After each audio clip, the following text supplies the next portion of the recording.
All right, guys, welcome back to another episode of Marlins 9. As always, I'm your host, Jeremiah Geiger, and super excited to get this episode out. We got opening day tomorrow, Thursday, March 28th, and little update to the platform here. We're going live stream. It's going to be on YouTube, streaming it to X or Twitter. So hopefully just going out and interesting things to talk about here. I know last week we had no episode come out because had some issues going on with technology, computer, got a new laptop, and really trying to work on transitioning from just audio podcasts onto YouTube as well. So, for those of you who listen to the podcast on Spotify or Apple, the podcast will still be up there, but I'm trying to incorporate streaming the podcast onto YouTube, onto Twitter, and try to gain more of a following as we head into 2024 in the regular season. So let's get right into it, guys. Today's episode is going to be about my bold predictions for 2024 involving the Miami Marlins. And looking back on 2023, certainly last season was a really good time to be a Marlins fan. The first full postseason appearance since 2003, but ultimately you lose in the wild card round to the Phillies. Here we go, 2024, and just like that, opening day. What am I predicting this team to look like? Who are players to look out for? And just kind of the status and the mood of the team and how I feel as a fan as we head into opening day tomorrow. So the first bold prediction I have, and I have 5. We're gonna go one by one. The first bold prediction I got, Jesus Luzardo. Jesus Luzardo time. Jesus Luzardo, I predict, is going to be an all-star and finish top 3 in Cy Young voting. I've talked about him a lot on the podcast, dating back to last season. And from a guy that was a forgotten about prospect in Oakland, winds up here in Miami to work with Mel Stottlemyre, to enjoy the breakout season he had last year. And now he has to take the role of the ace of this pitching staff. If the Marlins are going to compete for a postseason berth, he's got to step up even more. And I predict he does in a big way. I predict he's going to be an all-star, get his all-star appearance, as well as finishing top 3 in Cy Young voting. A lot of really good pitchers coming out of the National League. Zach Gallen, another former Marlin, over with the National League champs, with the Diamondbacks. But no, I think Jesus Luzardo has a real chance to improve upon what was a really good last season into something really special. I think you're going to see him take that next step, not just on the mound, but on developing the pitching staff around him. That's the biggest thing, I think, for those who are paying attention to the structure of this pitching staff. You're going to have a lot of young guys. You're going to have a lot of inexperienced starting pitchers. And Jesus Luzardo, because Sandy Alcantara is not pitching every 5th day, he is the ace. He is the guy. And a lot of these pitchers, Ryan Weathers, Trevor Rogers, even who hasn't pitched a lot over the last season, Ryan Weathers, Edward Cabrera, these guys are going to be looking to Jesus Luzardo as their leader in the clubhouse, on the mound every 5th day. He's the ace, and I think this is the season you really see him break out, ultimately finishing top 3 in Cy Young. The next bold prediction I have, Luis Arias, back to back to back. What I mean by that is back to back to back batting titles. Luis Arias, American League batting champion in Minnesota, gets traded to Miami prior to the start of 2023 and has an awesome season, hitting for a ton of average, and wins the National League batting crown. Back-to-back years, I predict he goes 3 in a row. The trifecta. 2 in the National League, 1 in the American League. He's the Marlins' best hitter. I think he's the best pure hitter in baseball. He's not flashy. It's going to be a lot of singles, and you'll have an occasional double, even an occasional homer. But the guy can flat out hit, and that's all you need. That is all you need. This guy is special. He's a superstar at his craft, at what he does. He simply hits the baseball. Reminds me a lot of how a Tony Gwynn would take the approach to hitting. You don't see that too often now. Just a pure hitter, someone that's content with going 3 for 3, 4 for 4 with 4 singles. Everybody seems to go for power these days. That's not the case with Luis Arias. Pure hitter through and through. I love it. I think it's great. I think it's good for the game. And we're going to go really quick to a comment. Sean Millerick, buddy of mine, I've been on his podcast, Marlins After Dark. If you haven't checked it out, you should. You should check it out over there. He's been on Marlins 9. I've been on Marlins After Dark. But comment from Sean Millerick, Luzardo is great. I just think he could be gone in July. Hope not. So, thank you for the comment, Sean. Really quick, let me get into this. The Marlins have a problem with developing talent and quickly trading them away. Time will tell if this is the case under this new ownership. I think we really haven't seen the Marlins have an opportunity to develop a starter and then trade him as soon as his value gets high. Because I look at Sandy Alcantara. They did make a statement when they extended Sandy Alcantara with that 5-year deal, I believe $75 million. I may be wrong on the numbers, but that was a statement to the fans that we want to win. If Luzardo has a great season, as I'm predicting, and they ultimately trade him, or Luis Arias for that matter, if they trade these guys at the deadline, and this is a year coming off a postseason berth, that is just classic same old Marlins. Back to the Jeffrey Loria, where they traded off everybody, it seemed, every few years. You had the Jose Reyes, Mark Burley days, and then you had the big sell-off with Giancarlo Stanton and Christian Yelich, and those guys get traded. I think you have a pretty solid core in terms of Luis Arias and Jesus Luzardo as kind of your star players. And of course, Sandy Alcantara. Jazz Chisholm is another one. These guys are building blocks you can build around. I'm not saying that the Marlins have to make the playoffs this season. I think a lot of people were not expecting them to even come close to the postseason last year. But the fact that they did gives optimism and hope coming into 2024. And to see the organization trade away their best players, whether that's Arias or Luzardo or Jazz Chisholm, would be very disheartening to say the least. Speaking of Jazz, he's going to be my third bold prediction here. Jazz is going to go for 30 homers, 30 stolen bases at least. And also, most importantly, he's going to stay healthy. I think this is a big, big turning point in the career of Jazz Chisholm Jr. Not only because he hasn't been able to stay on the field, and eventually the narrative that you are an injury-prone player, no matter your talent, will catch up to you. It happens in football, it happens in basketball, and it happens in baseball. And if you see Jazz Chisholm go throughout this season and he's hitting the IL for extended periods of time, I think that narrative is finally going to stick.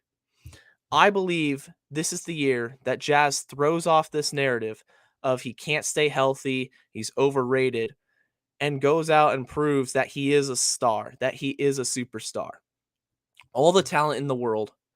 It's time he stays on the field for a full 145, 150 games. because often the best ability is availability. And this is the case for Jazz Chisholm. He needs to stay on the field. He needs to stay playing every day, take his off days when he needs to.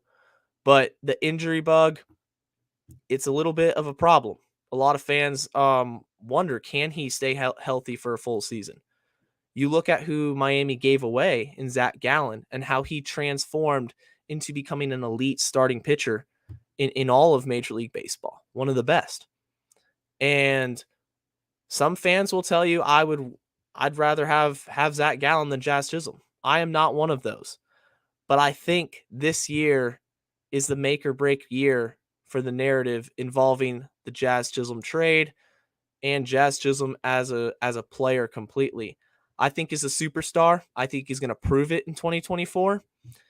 But time's going to tell. But again, I predict him 30 home runs, 30 stolen bases, going to make the All-Star team, and hopefully get some MVP votes. I think he's that good. I think he's that talented.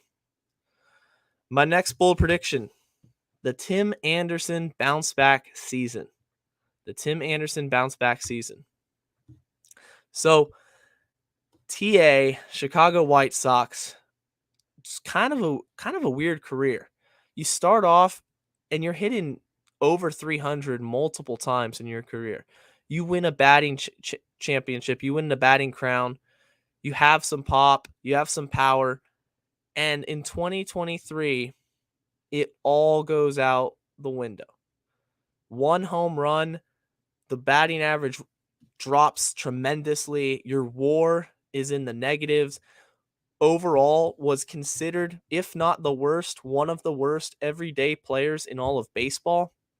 And this is a guy who won a batting crown, who was a really good hitter for multiple years in Chicago, and has a horrible 2023, kind of out of nowhere.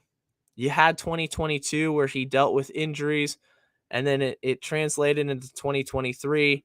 You hope that that injury history had something to do with limiting his production. But he's a free agent, worst possible time to hit free agency, but that's what happened. And he signs a 1-year, $5 million prove-it deal with the Fish to be their everyday shortstop. So there's a lot on the line for both the Marlins and for Tim Anderson. For the Marlins, you look at last year, your shortstop production was close to nothing. Joey Wendell was terrible. You had guys come up. You had Jacob Amaya, who wasn't ready for the big leagues at that point. You got guys like still waiting in the wings, but just not every day ready to take on a full 150, 155 games in a season. There wasn't that guy on the roster. John Birdie, who was traded today, we'll get into that in a little bit. John Birdie was the closest thing Miami had to an everyday player. He's gone. But Tim Anderson is brought in, Peter Bendick's real first free agent signing that I think can make an impact. And I think he's going to. I think he's going to have a bounce back year. I think there's still gas left in the tank for TA. I don't think that you're going to see him hit 330 again, but I think I predict a 270 average, somewhere around that range, and at least 15 home runs. I think you can see, that's my bold prediction. I think you're going to see that type of production from Tim Anderson in 2024, which is going to be huge for the Marlins. If Miami can get a healthy Anderson and that production, nothing close to his former production with the White Sox, but if they can get anywhere close to 270 and 15, 20 home runs, that'd be huge considering just the apathy at the position the last couple of seasons. It's been brutal. It's been really, really brutal. So I'm looking for Tim Anderson. He's kind of an X factor for this season, but that is my next bold prediction. Who will be the X factor? Who is going to be the X factor for Miami in 2024? And what I mean by this is who is going to be that player that unexpectedly steps up and helps Miami compete in a meaningful way, whether that's on the mound or at the dish, taking at bats. And I got two of these. I got two of these names. On the pitching staff, if you've listened to my other podcasts, I'm really high on Ryan Weathers. I am really high on Ryan Weathers. I think over a year now, dating back to last season, he's had an opportunity since last summer. He comes over from San Diego, getting and learning under Mel Stottlemyre Jr. And that's huge. Stottlemyre Jr. proved that with Jesus Luzardo, he can turn around a former top prospect's career. And it's a very similar career trajectory with Ryan Weathers and Jesus Luzardo. They both were top draft picks, really struggled in the minors, or ultimately when they get called up. For Jesus Luzardo, he was always, real power arm. He started off in Washington, then Oakland, and ultimately his real last chance is Miami, and he's made the most of it. But San Diego gives up on Ryan Weathers. Miami gets him in a trade last summer. He's had the second half of last season to work with Stottlemyre. He's had all of spring to work with Mel. And now I believe you're going to see a breakout year for Ryan Weathers, which is huge, considering the injuries on this pitching staff, considering that you don't know how long Yori Perez will be out for. You don't know how long Edward Cabrera will be out for. Guys like Ryan Weathers and Trevor Rogers, both of these guys need to step up. And I believe Ryan Weathers, that's my X factor on the mound. You're going to see big things from him this season.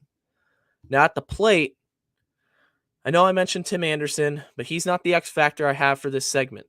The X factor I have for this segment is Dane Myers. Dane Myers.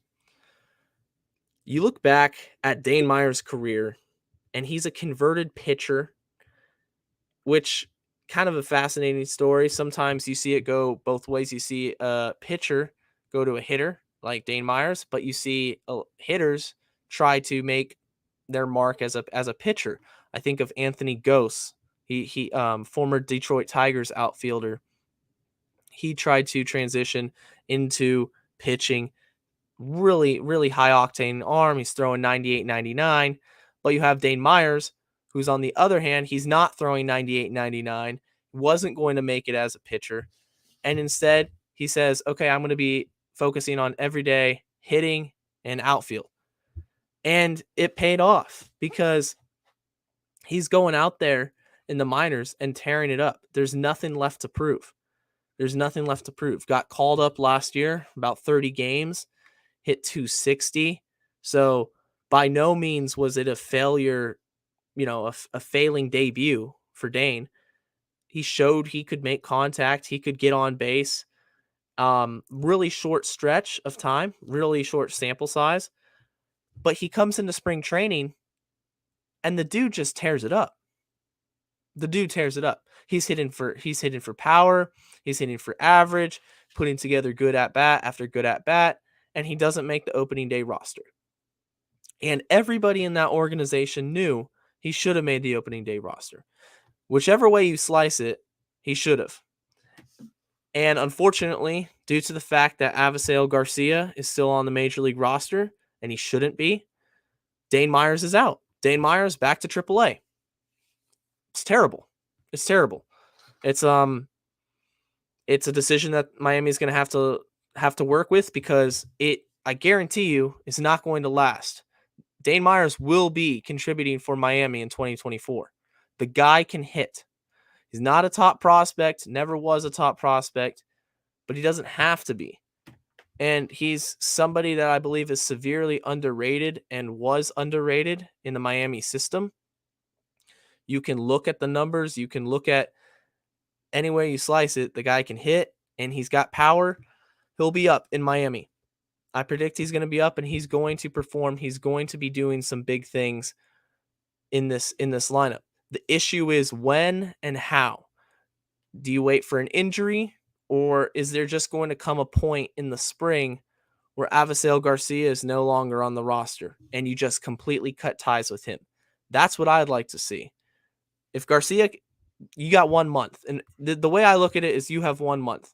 You got 1 month to try to salvage your career in Miami. And that's being generous because I think he should have already been gone. But if at any point within the first 3-4 weeks, Garcia is just not figuring it out and he's going, he's hitting 120, boom, cut ties immediately, just eat the money. Dane Meyer's up. He should have been the 4th outfielder on the major league roster. It's a shame he wasn't. Couldn't have done anything more to prove himself, but it is what it is. All right. And the last bold prediction I have, I guess we had six bold predictions. And it's my favorite one. Marlins make the playoffs. So 2023, first taste for me of Major League Baseball as a Marlins fan making the playoffs. 2020, I don't really count that. If you want to count that, I mean, I was happy and everything. But as a Marlins fan, to see my team go 162 games, go the distance, and make it into the postseason, it was great to see. It was such a special season. I'm predicting they do it again. That is my bold prediction. It's a tough division. The NL East. It's a tough road. There's no way to slice it. You got the Braves, you got the Phillies, you got the Mets, who are certainly looking to bounce back after a bad year. But hey, every team 0-0. I got hope. I'm predicting this team with full seasons of Berger and Bell, with Jazz Chisholm staying healthy, with a bounce back season from Tim Anderson, and with the breakout seasons from Ryan Weathers and Trevor Rogers bouncing back. This team has talent. This team has potential. If things go right, then, why not? Who's to say they can't make another run into the wild card? I'm predicting it. I predict the Marlins record. I'm going to have 85 wins. That's my official win prediction, 85 wins. Not going to be a homer and just go off and say we're going to win 100 games. But I think this team can win 85 games. I really do. And I'd love nothing more to see it, because once you get into the dance, anything can happen. Once you get into the postseason, you can make a run. I think you're going to see some trades at the deadline. You might see some old faces leave, some new faces come in. There's a lot to work with, but there's a lot of young talent, especially on the pitching side. I think this team is going to make the playoffs. That's my final bold prediction. Real quick, if you look at the ticker, I kind of said that John Birdie already been traded. One of my favorite Marlins, one of the ultimate professionals, in my opinion.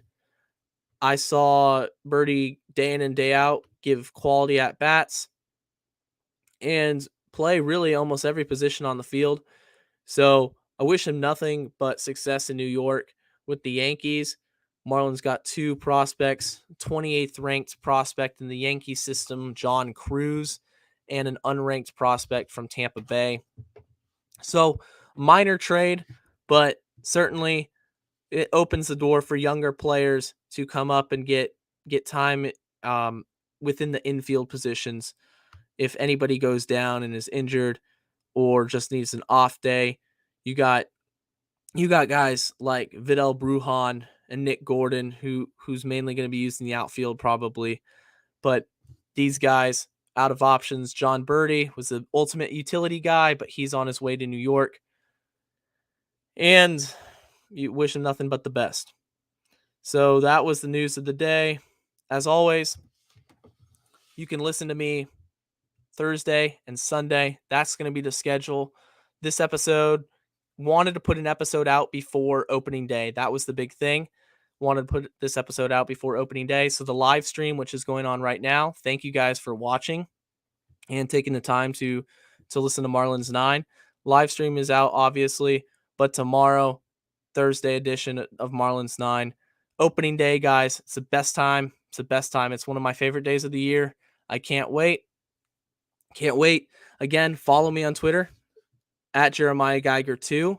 If you like the podcast and what I'm doing with the streaming, please subscribe, share it with Marlins fans, share it with baseball fans, and also check out on YouTube.